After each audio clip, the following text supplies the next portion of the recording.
Long ago, in the valley of Elah, two mighty armies faced one another, the Israelites on one hill and the Philistines on the other.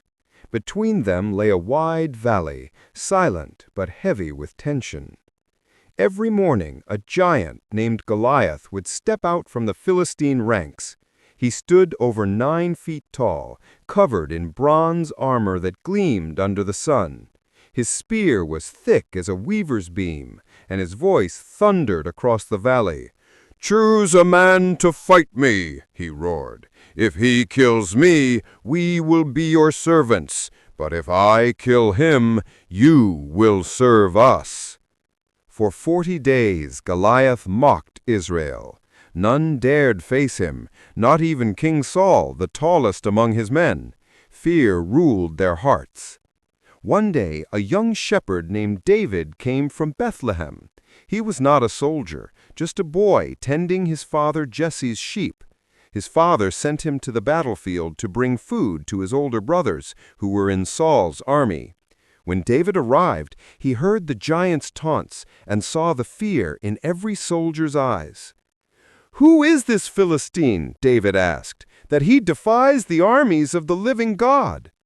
His brothers scolded him for speaking boldly, but David's words reached the ears of King Saul. The king sent for him. "You're but a boy," Saul said. "He has been a warrior since his youth." David replied calmly, "When I kept my father's sheep, a lion and a bear came to take a lamb. I struck them down.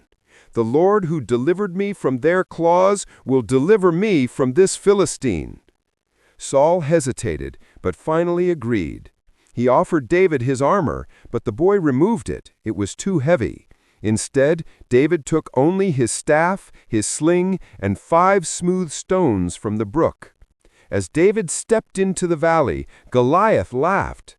"Am I a dog that you come at me with sticks?" he sneered. David stood firm. "You come to me with sword and spear, but I come to you in the name of the Lord of hosts. Today he will deliver you into my hand." Goliath roared and charged. David ran forward, reaching into his bag. With practiced precision, he placed a stone in his sling, swung it, and let it fly.